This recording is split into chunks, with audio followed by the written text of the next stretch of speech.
국세청 유튜브를 사랑해주시는 구독자 여러분 안녕하십니까? 요즘 저희의 케미가 살짝 어긋나고 있습니다. 독립선언을 하셨다는 얘기를 들었어요? 독립선언 한 적 없습니다. 인적 공제의 마지막 시간이죠. 마지막 시간입니다. 네, 어떤 공제가 될까요? 네, 이번에는 장애인 추가 공제에 대해서 살펴보도록 하겠습니다. 장애인 추가 공제는 기본 공제가 아니고 네, 추가 공제지 않습니까? 추가 공제입니다. 네, 네, 간단하게 또 설명해 주시면 좋을 것 같습니다. 네, 간단하게 본인 또는 기본 공제 대상자인 부양 가족이 소득세법상 장애인에 해당이 된다면 네. 한 명당 200만 원을 추가로 공제를 받을 수 있습니다. 이 등록된 장애인의 경우에는 이 장애인 증명서하고 복지카드 사본 이 둘 중에 하나를 제출하시면 추가 공제를 받을 수가 있습니다.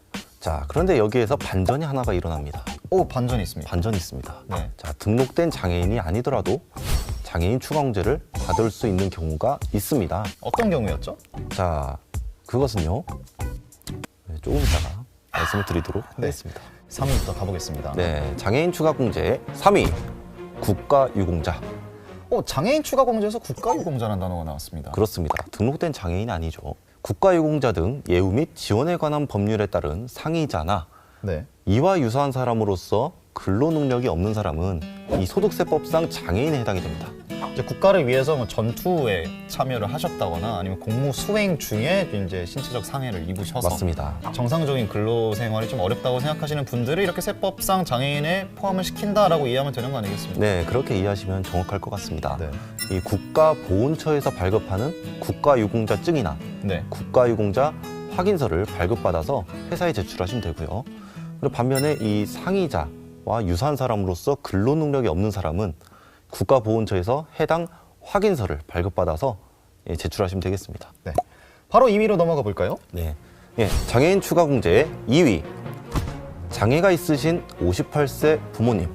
기본 공제 대상자의 해당이 원래는 안 되죠. 나이 그렇죠. 요건으로 치면. 그렇죠. 그런데 장애인에 해당되기 때문에 나이 요건이 없죠. 그렇습니다. 그래서 소득 요건만 충족하신다면 기본 공제 받을 수 있고요. 기본 공제 대상자에 해당되기 때문에 장애인 추가 공제도 받을 수 있는 겁니다.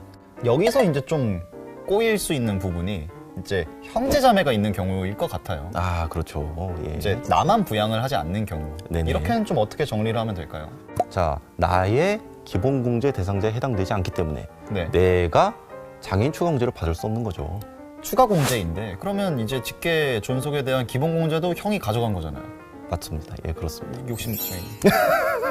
대학생 자녀 중에 이제 나이 요건에 해당이 되지 않지만 장애인으로 이제 세법상 등록이 되어 있다면 네, 나이 요건이 없어지지 않습니까? 그렇습니다. 나이 요건 없죠. 그러면 자, 똑같이 적용이 된다고 볼 수 있을까요? 맞습니다. 자, 24세 대학생 혹시 소득이 없다.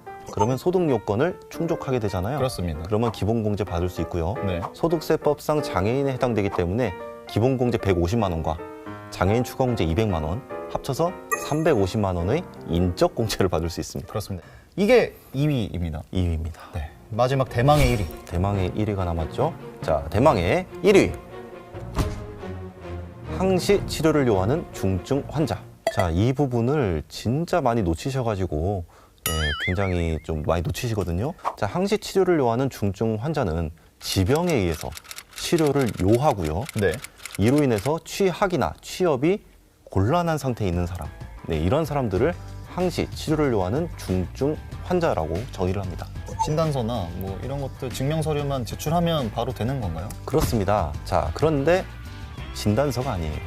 어떤 서류인가요? 네, 이 항시 치료를 요하는 중증 환자로서 장애인 추가 공제를 받기 위해서는 의료기관에서 반드시 장애인 증명서를 발급받으셔야 됩니다. 자, 이 장애인 증명서는요, 이 의료기관에서 이 담당 의사나 혹은 진단이 가능한 의사를 경유를 해가지고 발급받으실 수가 있습니다. 그렇다면 매년 사실 연말정산을 해야 되는 건데 네. 매번 그럼 서류를 떼서 계속 매년 제출을 해야 되는 건가요? 네, 이 부분이 질문이 상당히 많죠. 자, 연구로 체크되어 있는 경우에는 이 장애인 증명서를 다시 발급받지 않더라도 장애인 추가 공제를 계속해서 적용받을 수 있습니다.